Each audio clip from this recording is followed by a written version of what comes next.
Estamos en el terreno del Evangelio según San Marcos. El Evangelio de Marcos es cronológicamente el primer evangelio que fue escrito.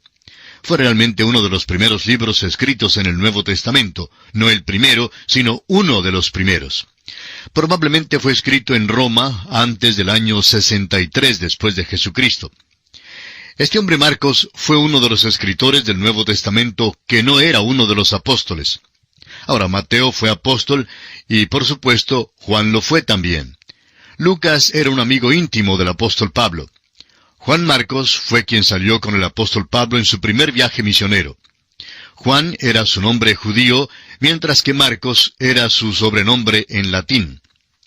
Hechos capítulo 12, versículo 12 nos dice: Y habiendo considerado esto, llegó a casa de María, la madre de Juan, el que tenía por sobrenombre Marcos, donde muchos estaban reunidos, orando. Esa fue la ocasión en que Simón Pedro fue soltado de la cárcel. Realmente esta es la primera referencia histórica que tenemos sobre Juan Marcos en las Escrituras.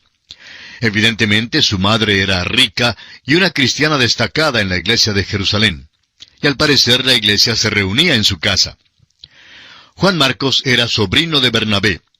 Pablo nos informa de esto en su carta a los Colosenses, capítulo 4, versículo 10. Y al parecer era hijo espiritual de Simón Pedro, porque cuando Pedro escribió su primera epístola, en el capítulo 5, versículo 13, dijo: La iglesia que está en Babilonia, elegida juntamente con vosotros, y Marcos mi hijo, os saludan. El Evangelio según San Marcos por mucho tiempo ha sido considerado como el Evangelio de Simón Pedro. Creemos que hay evidencias que confirman tal punto de vista, pero estas las consideraremos dentro de un momento. Juan Marcos se asoció con Pablo y Bernabé antes de su primer viaje misionero. En Hechos, capítulo 13, versículo 5 dice: Y llegados a Salamina, anunciaban la palabra de Dios en las sinagogas de los judíos. Tenían también a Juan de ayudante. Pero este hombre volvió atrás en Perge de Panfilia, y parece que Marcos era un poquito cobarde. No creemos que debamos defender a Juan Marcos por haber regresado, por haber vuelto atrás. Pudiera haber tenido alguna excusa, pero nos parece que él había fracasado. Sin embargo, es verdad que más tarde Juan Marcos salió bien. Ahora bien, Pablo no quería llevar a Juan Marcos en su segundo viaje misionero, pero su tío Bernabé quería llevarlo. Parece que Bernabé era un buen tío y estaba dispuesto a perdonarle. En Hechos, capítulo 15, versículos 37 y 38 leemos: Y Bernabé quería que llevasen consigo a Juan, el que tenía por sobrenombre Marcos. Pero a Pablo no le parecía bien llevar consigo al que se había apartado de ellos desde Panfilia y no había ido con ellos a la obra. Ahora eso nos hace pensar que Pablo creía que Marcos había fracasado. En el versículo 39 del mismo capítulo 15 de Hechos dice: Y hubo tal desacuerdo entre ellos, que se separaron el uno del otro. Bernabé, tomando a Marcos, navegó a Chipre. En realidad sabemos muy poco en cuanto al ministerio de Juan Marcos. Lo que sí sabemos es que al fin Juan Marcos salió bien. El apóstol Pablo, escribiendo su última obra, la segunda epístola a Timoteo, en el capítulo 4 y versículo 11 dice: Solo Lucas está conmigo. Toma a Marcos y tráele contigo, porque me es útil para el ministerio. Siempre ha existido la pregunta de si Marcos forma parte de la historia del Evangelio o no. Y mientras estamos dirigiendo nuestra atención a este tema, quisiéramos aclarar que personalmente no creemos que haya base alguna para creer esto. Se dice que este hombre Marcos recibió los hechos del Evangelio de Pedro. Otros dicen que recibió la explicación del Evangelio de Pablo. Estamos más dispuestos a aceptar lo primero. Ahora, ¿por qué hay 4 evangelios? En primer lugar, porque fueron escritos a diferentes grupos de personas. El Evangelio de Mateo fue escrito para la nación de Israel, especialmente para el hombre religioso.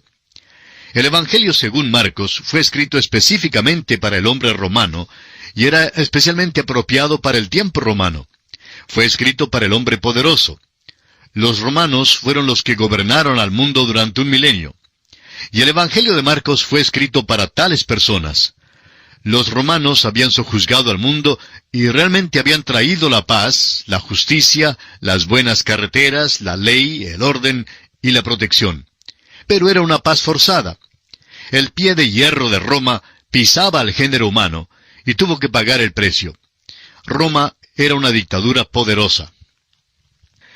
El doctor D.S. Gregory lo ha expresado así: el romano debía procurar, con un poder humano, el perfeccionamiento de la humanidad, subordinando al individuo bajo la autoridad del Estado, haciendo al Estado universal.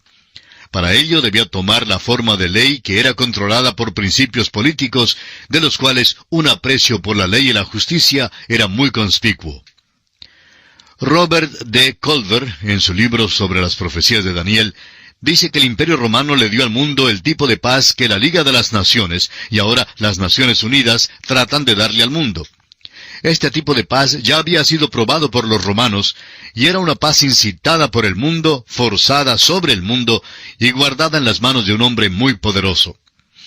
El mundo de hoy, por supuesto, busca de nuevo la venida de aquel hombre poderoso. El romano también buscaba ese tipo de persona. Roma representaba un poder humano activo en el mundo antiguo, y conducía a una dictadura. El poder realmente era posesión de un solo hombre, lo que era algo muy peligroso. Eso todavía hoy en día es algo peligroso. Y quisiéramos citar una vez más al doctor Gregory con respecto a esto. El romano, dice él, era el obrero más poderoso, el conquistador, el organizador y el soberano.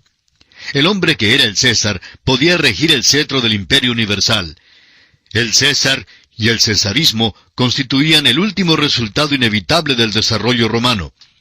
Cuando al hombre se le había hecho sentir en lo más profundo de su ser que la justicia natural en las manos de un déspota humano era algo terrible para el hombre pecaminoso, el Espíritu Santo propone recomendar nuestra aceptación de Jesús de Nazaret como nuestro soberano y salvador, el libertador esperado del mundo. Hasta aquí la cita del doctor Gregory. Estamos entrando en una posición cercana hoy al día en que habrá un estado policíaco mundial que será gobernado por un solo hombre. Será un reinado satánico sobre hombres pecaminosos quienes clamarán por la liberación. El único que podrá librarles será el Señor Jesús mismo cuando Él venga otra vez. El apóstol Pablo escribió a los romanos en el capítulo 1, versículo 16, diciendo: «Porque no me avergüenzo del Evangelio, porque es poder de Dios para salvación a todo aquel que cree». Aquel poder, amigo oyente, es el que puede extender la misericordia. En los días en que reinaban los Césares, el mundo suspiraba por la misericordia, pero todo lo que recibió fue poder. Era un tiempo cuando nadie se atrevía a resistir ese poder, porque resistirlo significaba la muerte misma. Era imposible huir de ese poder, y nunca se podía salir de los límites de aquel poder. Fue en aquel tiempo cuando Dios envió un mensaje especial para aquel segmento de la población, y Juan Marcos fue su escritor. Ahora, Juan Marcos nos da el relato del Evangelio de Simón Pedro. La iglesia primitiva creía que eso era verdad y así lo sostuvo. Por ejemplo, Papias, uno de los primeros padres de la iglesia, anotó que Juan Marcos recibió su Evangelio de Simón Pedro, y quisiéramos citarle ahora. Dijo Papias: «Marcos, el intérprete de Pedro, escribió con mucho cuidado todo lo que él recordó, pero no según el orden de los discursos ni de las obras de Cristo». Ahora Eusebio dice que tal luz de piedad resplandeció en las mentes de aquellos que oyeron a Pedro, que no quedaron satisfechos con oír una sola vez, ni con la doctrina no escrita, sino que seriamente imploraron a Marcos que les pusiera por escrito la doctrina que habían recibido mediante la predicación. Y así fue que recibimos el Evangelio de San Pedro por medio de Juan Marcos. Es un evangelio de acción porque Simón Pedro era tal tipo de hombre. Es un evangelio de acción escrito para el hombre romano, un hombre de acción. Hagamos ahora una comparación de los 4 evangelios. Mateo presenta a Jesús como el rey, como el león. Marcos presenta a Jesús como el siervo, el buey. Lucas presenta a Jesús como el Hijo del Hombre, cara del hombre. Juan presenta a Jesús como el Hijo de Dios, el águila. En Marcos, Jesús pone a un lado el ropaje real de su propia majestad y se ciñe el paño de servicio. El énfasis en Marcos es sobre el hacer y no sobre el hablar.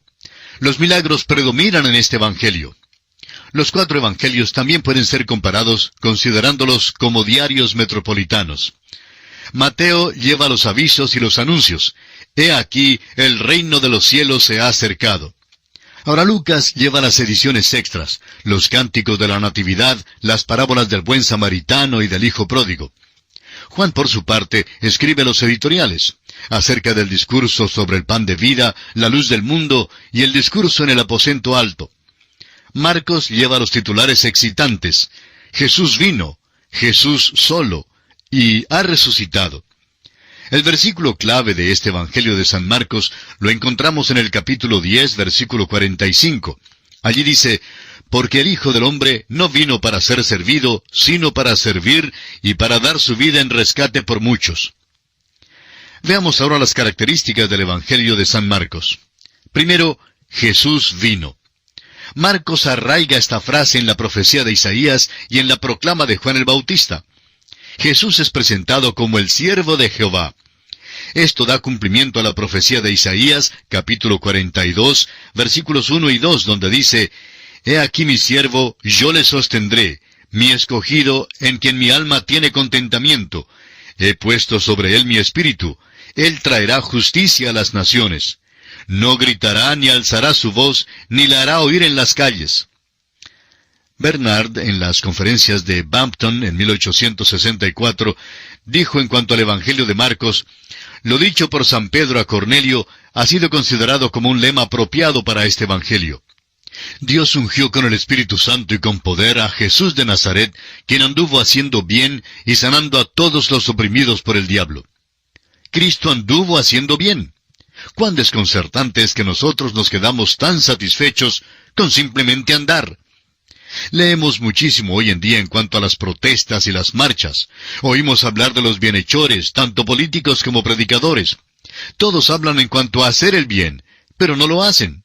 Simplemente están andando, pero no haciendo bien.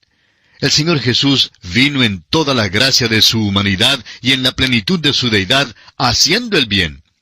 Pero este es solamente el principio del Evangelio. Él murió y resucitó, y no fue sino hasta entonces que Él dijo a los suyos, Id por todo el mundo y predicad el Evangelio. El Evangelio había sido completado. Hoy en día, este es el Evangelio. Ahora, el estilo de Marcos es breve y brusco, pertinente y eficaz, corto y de lectura agradable. El Evangelio de Marcos es libre de toda verbosidad excesiva y va directamente al grano. Este es el Evangelio de acción y logro. Aquí Jesús no está adornado de palabras ni de narraciones, sino que está ceñido por la acción. El Evangelio según San Marcos está escrito en un estilo simple. Está diseñado para el pueblo. Es interesante notar que la conjunción y ocurre más que cualquier otra palabra en este Evangelio. Se dice que ocurre unas 1331 veces. No las hemos contado, amigo oyente, pero si lo duda, bien puede contarlas usted mismo. Francamente, si hubiéramos entregado una ponencia, un ensayo, un examen en la universidad con tantas íes entrometidas, pues nos habrían calificado de 0. Sin embargo, es una palabra potente cuando se usa correctamente. Es una palabra de acción y significa que algo va a seguir. Hay muchos predicadores, especialmente entre los jóvenes, que hacen uso de la palabra y. Pero el momento en que dicen y, amigo oyente, tienen que seguir diciendo algo más. No se puede dejar de hablar después de la palabra y. Y siempre denota más acción. Marcos escribió este Evangelio en Roma, evidentemente para los romanos. Los romanos eran muy activos y aprobaban el poder y la acción. Ellos querían saber la respuesta a esta pregunta.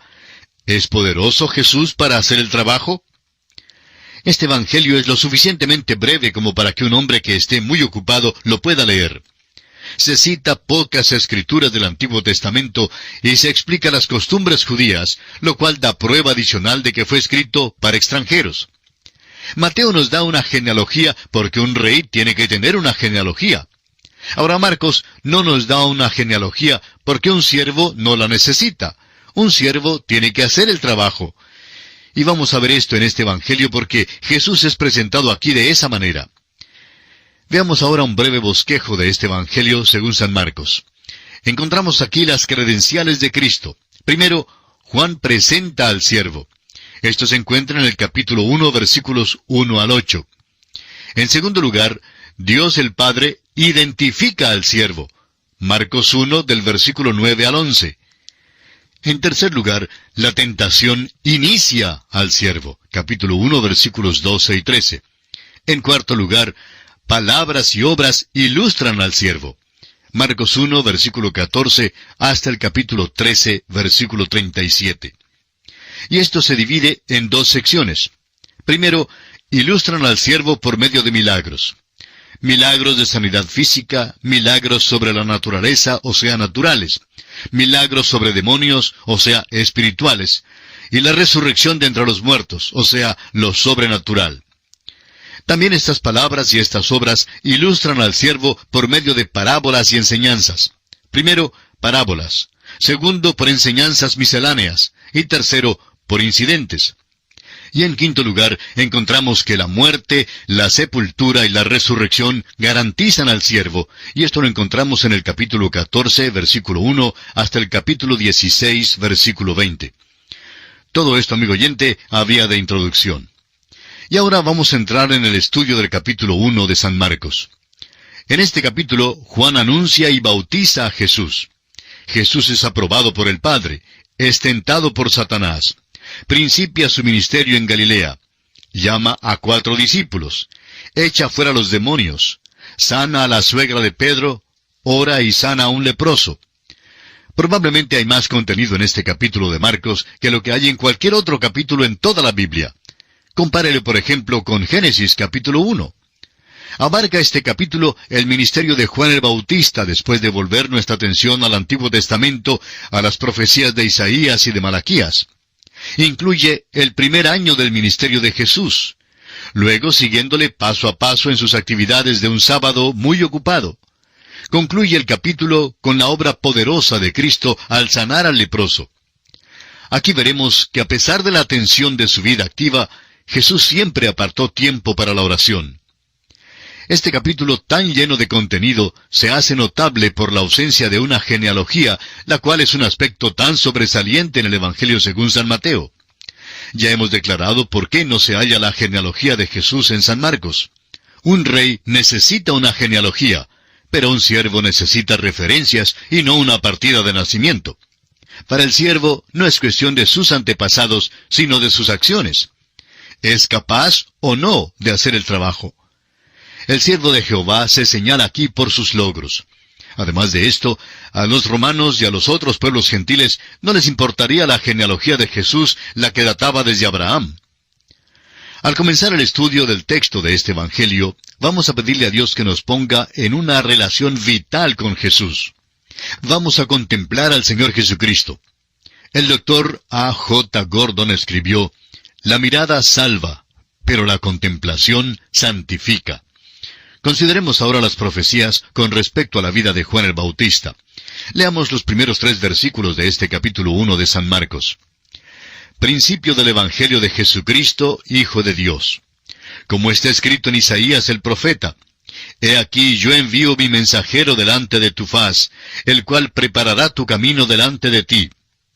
Voz del que clama en el desierto, preparad el camino del Señor, enderezad sus sendas». Este no es el principio de Juan ni de Jesús. Es el principio del Evangelio, cuando el Señor Jesús vino a esta tierra y murió en una cruz y resucitó. Ese, amigo oyente, es el Evangelio. Hay 3 principios que se registran en las Escrituras, y vamos a notarlos en orden cronológico. Primero, en el principio era el Verbo. Juan 1:1. Esto vuelve a un principio sin fecha, un principio antes de todo tiempo. Aquí la mente humana solo puede andar a tientas. Es lógico más bien que cronológico, porque, en nuestra opinión, tenemos que tener algún punto de partida en alguna parte del pasado para poder tener una base o principio. Si vemos un avión en el aire, suponemos que debe haber un aeropuerto en alguna parte. Puede que no sepamos dónde está, pero sabemos que el avión despegó de algún lugar. Asimismo, cuando miramos alrededor, al universo, sabemos que partió de algún lugar y que en alguna parte hay un Dios. Pero no sabemos nada en cuanto a aquel principio. Dios sale de la eternidad para encontrarnos.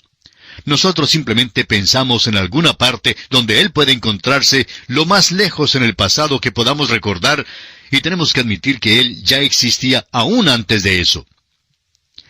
En segundo lugar, en el principio Dios creó los cielos y la tierra. Génesis 1:1. Aquí es donde pasamos de la eternidad al tiempo. Sin embargo, aunque muchas personas han tratado de fechar a este universo, ningún hombre hasta el momento ha podido medir el tiempo exacto de su existencia. Las suposiciones de los hombres han variado desde los 6,000 años hasta los 3 billones de años o más. Bien, podríamos volver aún más allá de lo que alguien pueda suponer. El universo probablemente ha estado aquí por un tiempo larguísimo. Conocemos tan poquito ahora, pero cuando lleguemos a la presencia de Jesucristo, donde conoceremos aún como somos conocidos, nos daremos cuenta de cómo hemos visto, como por un espejo, oscuramente. Estamos seguros que nos admiraremos de nuestra torpeza e ignorancia. Nuestro Dios, amigo oyente, es un gran Dios. Él tiene tiempo en abundancia. Y aquí vamos a detenernos por esta ocasión. Continuaremos estudiando el capítulo 1 del Evangelio según San Marcos, Dios mediante, en nuestro próximo programa. Que el Señor le bendiga, es nuestra ferviente oración.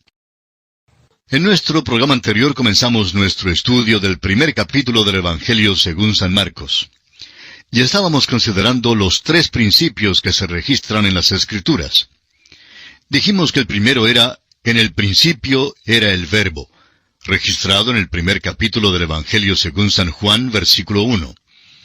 El segundo es, en el principio creó Dios los cielos y la tierra. Esta cita la encontramos en Génesis, capítulo 1, versículo 1. Y hoy vamos a comenzar con el tercero, o sea, el principio del Evangelio, en Marcos, capítulo 1, versículo 1. Es lo mismo que lo que era desde el principio, según Primera de Juan, capítulo 1, versículo 1. Y este Evangelio sí tiene fecha. Coloca a Jesucristo en el preciso momento cuando tomó forma humana. Jesucristo es el Evangelio. Luego, Marcos, quien cita muy poco del Antiguo Testamento, cita 2 profecías. Los romanos sabían muy poco en cuanto a las profecías, pero Marcos hace esto para mostrarles que este personaje del que habla no necesitaba de una genealogía, sino de referencia. Por tanto, Marcos muestra que sus referencias provienen desde Isaías y Malaquías. Tanto Juan como Marcos declaran que la venida de Juan el Bautista fue el cumplimiento de estas profecías, de uno que vendría antes del Señor. Leamos ahora el versículo 4 de este primer capítulo de Marcos. Bautizaba Juan en el desierto y predicaba el bautismo de arrepentimiento para perdón de pecados. Quisiera cambiar la expresión para que podamos sacar el significado de este versículo. Juan predicó el arrepentimiento y bautismo hacia, o sea, en preparación para el perdón de pecados, no para la remisión de pecados. La preposición griega eis se usa con la palabra remisión y debe ser traducida hacia o a. Su ministerio, pues, fue preparatorio. Juan el Bautista solo estaba preparándolos para la venida del Señor Jesucristo al mundo. Pero Jesucristo es quien remite los pecados. Ahora leamos los versículos 5 y 6 de este primer capítulo de Marcos. Y salían a él toda la provincia de Judea, y todos los de Jerusalén, y eran bautizados por él en el río Jordán, confesando sus pecados.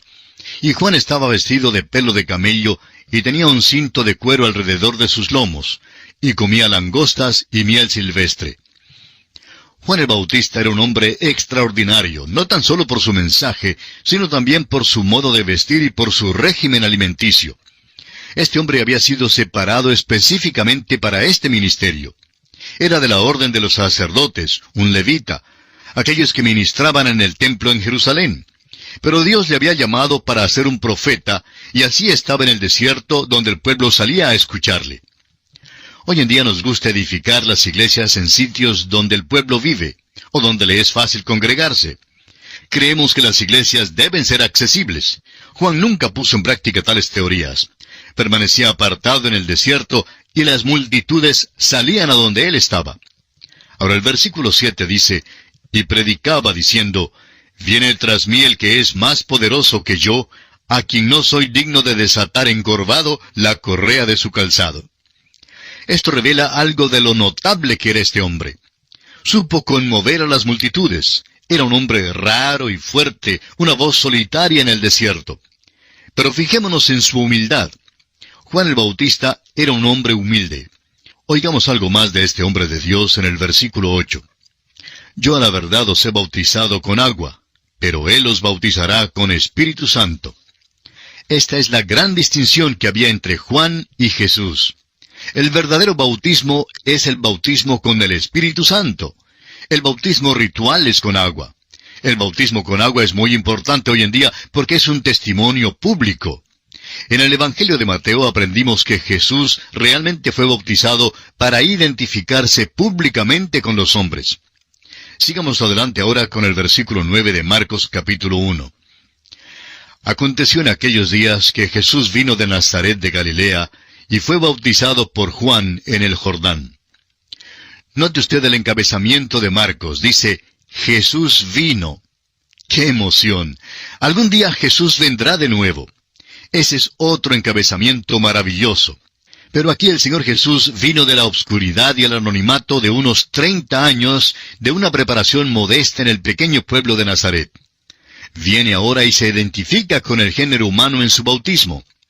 Usted recordará que Jesús le había dicho a Juan, según Mateo 3:15, deja ahora, porque Juan no creía que debía bautizar a Jesús. Note usted también que su nombre Jesús se usa aquí. Jesús vino. Veremos que es un nombre común el que se usa en este Evangelio. El nombre Jesús se usa con más frecuencia en el Evangelio según San Marcos que cualquier otro nombre. Ahora los versículos 10 y 11 dicen, y luego, cuando subía del agua, vio abrirse los cielos y al Espíritu como paloma que descendía sobre él. Y vino una voz de los cielos que decía, Tú eres mi Hijo amado, en ti tengo complacencia. Vemos aquí la Trinidad enlazada de una manera muy definida. El Señor Jesús es la segunda persona de la deidad. El Espíritu de Dios, como paloma, desciende sobre él. Esa es la tercera persona de la deidad. Una voz del cielo llamándole mi Hijo amado es el Padre, o sea, la primera persona de la deidad. Así pues, la Trinidad es traída a nuestra atención. Y esto, a propósito, es el sello del cielo sobre la persona y la dedicación de Jesús. Notará usted que las cosas suceden muy rápido aquí. Él es el siervo. Juan el Bautista es el que lo presenta. Y luego Dios el Padre lo identifica y pone su sello sobre él. Esta es la declaración del cielo en el bautismo de Jesucristo. Leamos ahora el versículo 12 de este capítulo 1 de Marcos. Y luego el Espíritu le impulsó al desierto. Impulsó es una palabra de ferocidad y seriedad. El Espíritu de Dios le impulsó allí mismo al desierto para que pudiera ser tentado. Es muy importante que veamos esto. Y una vez más nos encontramos con la pregunta, ¿es realmente capaz Jesús de hacer el trabajo que se le ha encomendado? Otros hombres habían fallado. No pudieron resistir la tentación. Adán falló. Noé pasó por el diluvio y luego fracasó miserablemente. Vimos que Abraham falló, y también Moisés, porque Moisés pudo guiar a los israelitas desde Egipto, pero no le fue permitido entrar en la tierra prometida. Y pobre David también falló. De modo que vemos que la tentación le inicia en su trabajo. Ahora el versículo 13 nos dice, y estuvo allí en el desierto 40 días, y era tentado por Satanás, y estaba con las fieras, y los ángeles le servían. Aquí no se nos da todos los detalles que hallamos en Mateo y en Lucas. Establece que estaba en el desierto por 40 días siendo tentado por Satanás. Y fue tentado durante todos los 40 días. Hay quienes tienen la impresión de que Jesús ayunaba 40 días y que luego Satanás le tentó. Amigo oyente, Satanás le estaba tentando todo el tiempo. Hay quienes tienen también la idea de que Jesús simplemente estaba allí siendo tentado por Satanás y que las fieras más o menos contribuyeron a la tentación. Marcos está diciendo aquí que Jesús estaba con las fieras y con los ángeles y que los dos le ministraban, es decir, le servían. Las fieras son parte de la creación y están puestas bajo el dominio del hombre. Ese es el propósito para el cual Dios creó estas criaturas. Usted recordará que en el libro de Génesis aprendimos que toda la creación había sido preparada para servir como de hogar al hombre. Hasta donde sabemos, esta tierra es el único lugar en toda la creación donde existen seres humanos y que es habitable para el hombre. Aquí, las fieras que estaban debajo del hombre Cristo Jesús le ministraban, y los ángeles que estaban arriba de él también le ministraban. Eso es lo que Marcos está diciendo aquí. Leamos ahora los versículos 14 y 15 de este capítulo 1 de Marcos. Después que Juan fue encarcelado, Jesús vino a Galilea predicando el Evangelio del reino de Dios, diciendo, «El tiempo se ha cumplido y el reino de Dios se ha acercado. Arrepentíos y creed en el Evangelio». Después de la tentación encontramos a Jesús comenzando su ministerio público. Marcos mostrará que las palabras y las obras de Jesús comprobaban su posición como siervo y su ministerio le llevaría al fin a la cruz. En el versículo 14, las palabras «del reino» no se encuentran en los mejores manuscritos y personalmente creemos que debe leerse así, predicando el Evangelio de Dios, diciendo «el tiempo se ha cumplido». El Evangelio de Dios es que el reino de Dios se ha acercado. En el Evangelio según San Mateo, la frase era «el reino de los cielos». ¿Ahora hay una distinción entre las dos? Sí la hay. Pues mientras que el reino de los cielos es el reino de Dios sobre la tierra, el reino de Dios, en cambio, incluye todo su universo, aún más allá de los términos de la tierra. Por tanto, el reino de los cielos forma parte de y está en el reino de Dios. Al hablar del reino de los cielos, Mateo está aplicando el reino de Dios específicamente a la tierra. Marcos se extiende e incluye un área más amplia porque el reino de Dios incluye todo el universo con todas sus criaturas. En cuanto a la tierra, el decir que el reino de los cielos se ha acercado sería sinónimo al reino de Dios. Pero el reino de Dios incluiría las regiones más allá de la tierra, mientras que el reino de los cielos significa la porción del reinado de Dios sobre la tierra. El mensaje de Jesús es el mismo que el mensaje de Juan el Bautista en el Evangelio según Mateo. Arrepentíos porque el reino de los cielos se ha acercado. Creemos que en nuestros tiempos el mensaje realmente se ha volteado al revés. La fe viene antes del arrepentimiento. Cuando usted se vuelve a Jesucristo por la fe, realmente se vuelve a Él de algo. Y aquel volver de algo es el arrepentimiento. Si uno no se ha vuelto de algo, entonces al parecer no se ha vuelto verdaderamente hacia Cristo. Es verdad que si uno se vuelve verdaderamente a Cristo, habrá entonces la manifestación de un cambio en la vida que demuestre que el creyente se está volviendo de algo.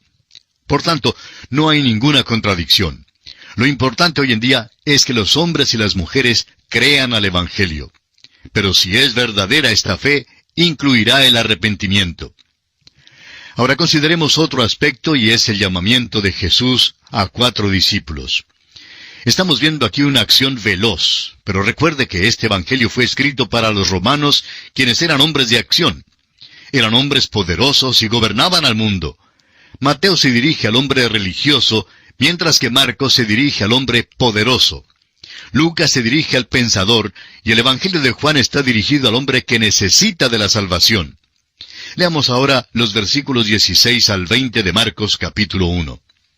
Andando junto al mar de Galilea, vio a Simón y a Andrés su hermano, que echaban la red en el mar, porque eran pescadores. Y les dijo Jesús, «Venid en pos de mí, y haré que seáis pescadores de hombres». Y dejando luego sus redes, le siguieron. Pasando de allí un poco más adelante, vio a Jacobo, hijo de Zebedeo, y a Juan su hermano, también ellos en la barca, que remendaban las redes. Y luego los llamó, y dejando a su padre Zebedeo en la barca con los jornaleros, les siguieron. Hubo 3 llamamientos separados y distintos que fueron hechos a los apóstoles. En primer lugar, en el Evangelio según San Juan, capítulo 1, versículos 35 al 51, dice que cuando Jesús iba a Jerusalén, encontró a estos hombres y les hizo un llamamiento general, informal y casual. Ellos querían saber dónde vivía, ya que Juan el Bautista se los había señalado, y sucedió que algunos de los discípulos de Juan le siguieron. Al comienzo no querían quedarse con él, y él tampoco exigió en ese tiempo que se quedaran. Y así regresaron una vez más a su pesca en Galilea. En segundo lugar, encontramos aquí en Marcos que en el principio de su ministerio público, Jesús caminó junto al mar y halló pescando a estos mismos discípulos a quienes llamó al discipulado total. Su llamado es para ser pescadores de hombres.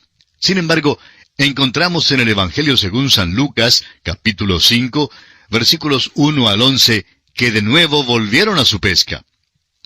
El tercer llamamiento y final fue un llamamiento al apostolado. Se registra en Marcos, capítulo 3, versículos 13 al 19. También en Mateo 10 y en Lucas, capítulo 6. Habían vuelto por segunda vez a su pesca, y así es que Simón Pedro le dice, «Apártate de mí, Señor, porque soy hombre pecador». Lo que realmente dice es, «¿Por qué no llamas a otro? Déjame en paz porque te he faltado mucho. Soy tan pecador». Pero el Señor no le abandonó, y gracias a Dios por eso. Pues el Señor vino la tercera vez y los nombró al apostolado definitivo. Leamos ahora el versículo 21 que dice, «Y entraron en Capernaum, y los días de reposo, entrando en la sinagoga, enseñaba». Usted recordará que cuando los líderes religiosos le preguntaron a Jesús en cuanto a lo que hacía en el sábado, Cristo expresó claramente en Juan 5:17 que «Mi Padre hasta ahora trabaja y yo trabajo». Veremos que Jesús no trabajó solamente un día de unas 8 horas. El Salmo 121, versículo 4 nos dice, «He aquí no se adormecerá ni dormirá el que guarda a Israel». El día de reposo principiaba muy temprano por la mañana, cuando entraba en la sinagoga y enseñaba. Esta sinagoga en Capernaum no era el centro de una religión vital en aquel día. Parece que Jesús partía de Nazaret porque los suyos no le recibieron allí, y así se fue a Capernaum, donde tuvo su centro de operaciones durante todo su ministerio terrenal. Leamos ahora el versículo 22 de Marcos capítulo 1. «Y se admiraban de su doctrina, porque les enseñaba como quien tiene autoridad y no como los escribas». Vemos aquí el efecto de la potencia que tiene la verdad y el comportamiento de este hombre. La crítica que se lanza contra la iglesia hoy en día y contra su ministerio es que no hablamos con autoridad. Y el ministerio de la iglesia no habla con autoridad porque nosotros hemos perdido nuestra fe. Cuando digo nosotros, no quiero decir que yo he perdido mi fe. Quiero decir que, como un grupo, los ministros del Evangelio de hoy en día no hacen el esfuerzo por predicar y enseñar la palabra de Dios. Hay una desviación de la verdad y una bifurcación grande entre el púlpito y la palabra de Dios. Hablamos hoy en cuanto a la brecha entre las generaciones. Amigo oyente, hoy tenemos una brecha en cuanto a lo que se predica y lo que realmente dice la Biblia. En el tiempo de nuestro Señor hubo también una brecha. La sinagoga no ofrecía nada que fuese de vital importancia en aquel día, y como resultado, cuando vino nuestro Señor, se admiraron de su doctrina. Leamos ahora los versículos 23 y 24. «Pero había en la sinagoga de ellos un hombre con espíritu inmundo que dio voces diciendo, «Ah, ¿qué tienes con nosotros, Jesús Nazareno? ¿Has venido para destruirnos? Sé quién eres, el Santo de Dios». Este primer milagro en el Evangelio de Marcos ocurre en la esfera espiritual. Solo Dios manda en la esfera espiritual. Él está en control de los demonios. Hay muchísima evidencia histórica que la posesión demoníaca y la adoración de los demonios era algo desenfrenado a través de todo el imperio romano de esos tiempos. La única manera en que la posesión de los demonios puede ser combatida es por medio del Señor Jesús, porque Él y Él solo es poderoso para moverse en esa esfera. Por eso mismo, Marcos nos da como el primer milagro. Este milagro es presentado primero porque si es que Jesús tiene poder en esta esfera, entonces significa dos cosas. En primer lugar, que Él tiene poder en cualquier esfera. Y en segundo lugar, Dios es el único que tiene poder para hacer tal cosa. En otras palabras, este milagro es una manifestación parcial de sus credenciales. Él tenía la autoridad y el poder, enseñaba como alguien que tenía autoridad, y ahora demostró que tenía tal poder y autoridad. Si usted, amigo oyente, está enterado de lo que está ocurriendo en nuestra cultura contemporánea hoy en día, entonces reconocerá que la adoración de Satanás ha llegado a ser algo de grandes proporciones. Hay cosas que están sucediendo hoy en día en la esfera de lo oculto que solo pueden ser explicadas sobre la base de que son satánicas y que son sobrenaturales. No es posible explicar razonablemente por qué jóvenes hoy en día dejan los hogares donde los padres los aman. No crean toda la propaganda que se está divulgando hoy. Los jóvenes se sienten hoy muy mal comprendidos y expresan lástima de su propia condición. Muchos de ellos, al expresarse, dan a entender que son muy sensibles a lo que creen ser su condición patética. Dicen que no tienen libertad, que no tienen esto ni aquello. Pero la realidad de las cosas, amigo oyente, es que nunca ha habido una generación de jóvenes que haya tenido todo lo que tiene esta generación, y todavía lloran. Ahora, cuando yo era niño, mis padres no me permitían lloriquear y reclamar. Se presumía que cada uno tenía su trabajo y que cada uno cumpliría con su trabajo, le gustara o no le gustara a uno. El trabajo todavía tenía que hacerse. Pero esta generación de jóvenes está empantanada en una falsa autocompasión. Tienen de todo y lo han probado todo, aun las drogas. La adoración de Satanás ha llegado a ser algo muy practicado en nuestros días, y es mucho lo que está sucediendo en la esfera del oculto. Es increíble que un grupo de jóvenes provenientes de buenos hogares se junte con una banda de extraviados mentales para luego salir a matar. Parece algo increíble, pero está sucediendo, amigo oyente, y es satánico. Y si sigue así, bueno, creemos que entre nosotros se verán más y más casos de verdadera posesión de demonios. Amigo oyente cristiano, hay una sola manera de tratar esto, y es por medio del nombre del Señor Jesucristo. Solo Él puede controlar a los demonios. Ese es el primer milagro que se nos da aquí en Marcos. Leamos una vez más los versículos 23 y 24 y prosigamos hasta el 27 de este capítulo 1 de Marcos. Pero había en la sinagoga de ellos un hombre con espíritu inmundo que dio voces diciendo, «Ah, ¿qué tienes con nosotros, Jesús Nazareno? ¿Has venido para destruirnos? Sé quién eres, el Santo de Dios». Pero Jesús le reprendió diciendo, «Cállate y sal de él». Y el espíritu inmundo, sacudiéndole con violencia y clamando a gran voz, salió de él. Y todos se asombraron de tal manera que discutían entre sí diciendo, «¿Qué es esto? ¿Qué nueva doctrina es esta que con autoridad manda aún a los espíritus inmundos y le obedecen?» Note usted, amigo oyente, que Jesús está demostrando su poder y su autoridad mediante sus enseñanzas y sus milagros, y ellos no le pueden comprender. Jesús tiene autoridad, la que a ellos les es imposible comprender. Ahora el versículo 28 dice, «Y muy pronto se difundió su fama por toda la provincia alrededor de Galilea». Marco nos lleva al próximo incidente, y este evidentemente tuvo lugar el mismo día, pero en las horas de la tarde. Leamos los versículos 29 al 31 de Marcos capítulo 1. Al salir de la sinagoga, vinieron a casa de Simón y Andrés, con Jacobo y Juan, y la suegra de Simón estaba acostada con fiebre. Y enseguida le hablaron de ella. Entonces él se acercó, y la tomó de la mano y la levantó, e inmediatamente le dejó la fiebre, y ella le servía.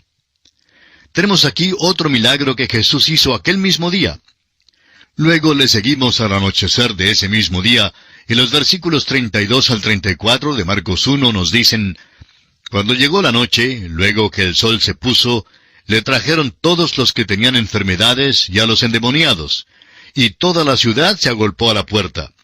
Y sanó a muchos que estaban enfermos de diversas enfermedades, y echó fuera muchos demonios, y no dejaba hablar a los demonios, porque le conocían». Ahora Marcos hace precisamente la misma cosa que Mateo hizo. Destaca el hecho de que nos está informando de muy pocos casos entre todas las sanidades de Jesús. Jesús literalmente sanó a centenares y a miles de personas, pero solo unos pocos casos aislados fueron registrados aquí para nuestra información. Y aquí nos detenemos por esta oportunidad, pero Dios mediante, retornaremos a usted en nuestro próximo programa. Será pues, hasta entonces, que el Señor le bendiga, es nuestra ferviente oración. Continuamos hoy, amigo oyente, nuestro estudio del Evangelio según San Marcos. En nuestro programa anterior finalizamos con la lectura de los versículos 32 al 34 de este primer capítulo de Marcos. Y decíamos que Marcos estaba haciendo precisamente la misma cosa que hizo Mateo. Nos hace notar que nos está informando de muy pocos casos entre todas las sanidades de Jesús. Jesús literalmente sanó a centenares y a miles de personas, pero solo unos pocos casos aislados se registran aquí para nuestra información. Ahora es interesante notar que el mundo de los demonios reconoció a Jesús. Ellos conocían al Señor Jesús y se nos dice que ellos creen, sin embargo, no son salvos. Hemos pasado un día muy ocupado con el Señor y es de esperarse que después de un sábado tan ocupado, Él dormiría mucho a la mañana siguiente. Pero veamos lo que nos dice aquí el versículo 35 de este capítulo 1 de Marcos. Levantándose muy de mañana, siendo aún muy oscuro, salió y se fue a un lugar desierto y allí oraba. Uno pensaría que después de aquel sábado tan ocupado, Jesús dormiría un poquito más en la mañana siguiente. Hay tantos predicadores que tienen los lunes como día libre después de pasar los domingos muy ocupados, y no les criticamos por eso.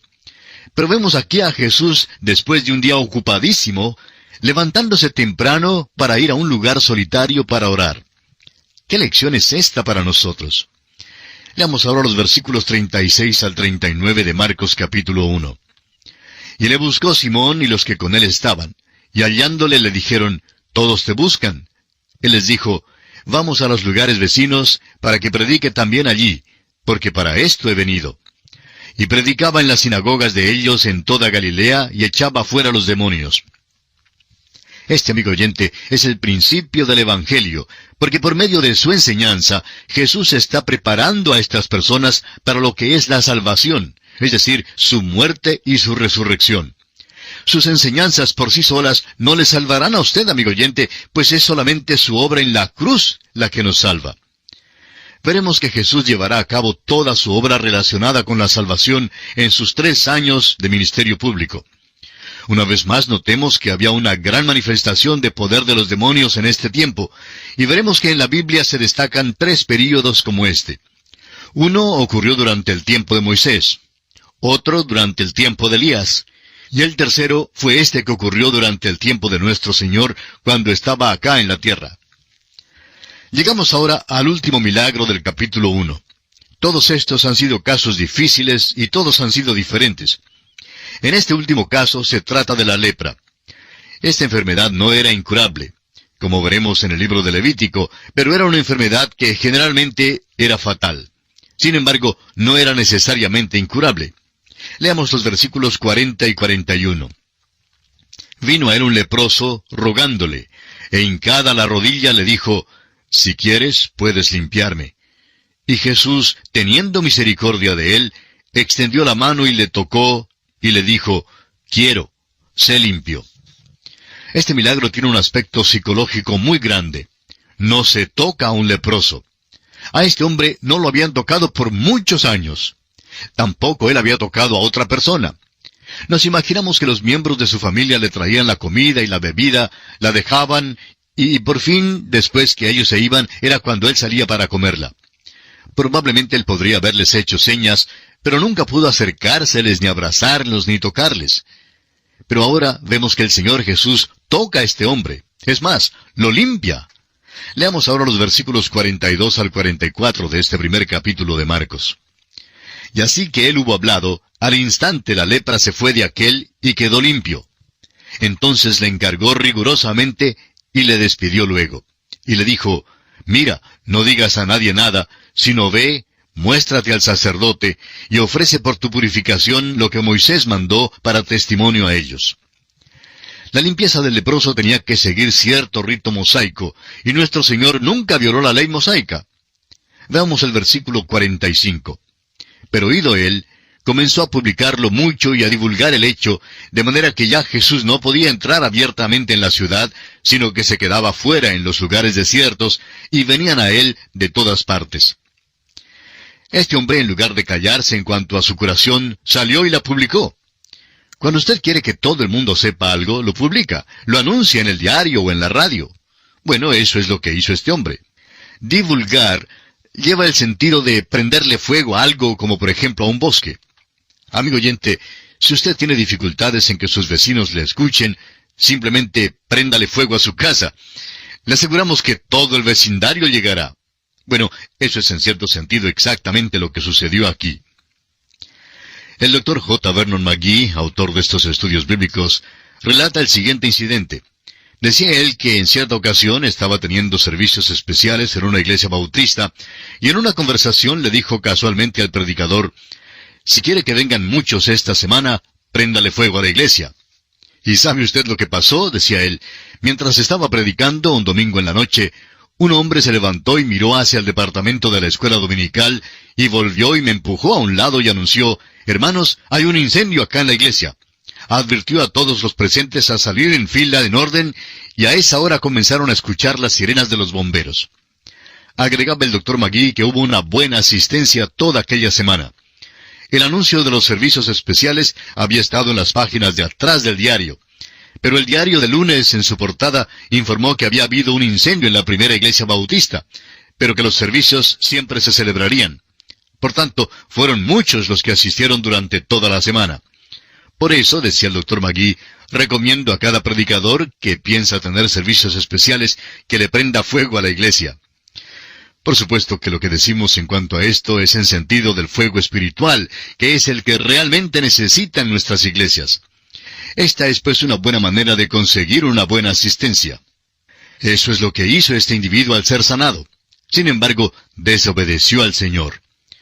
Un predicador dijo en cierta ocasión, predicando sobre esta sección del Evangelio según San Marcos, que el Señor dijo a este hombre que no dijera nada a nadie en cuanto a su curación.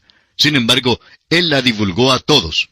Por otra parte, a nosotros se nos manda a publicar el mensaje de vida a todos, pero nosotros no le decimos nada a nadie. Y esto es verdad, amigo oyente. La desobediencia de este hombre nos parece algo mucho mejor que nuestra desobediencia hoy en día. Nosotros debemos publicar las buenas nuevas a todos. Sin embargo, permanecemos callados. Y esto nos trae a la conclusión de este primer capítulo del Evangelio según San Marcos.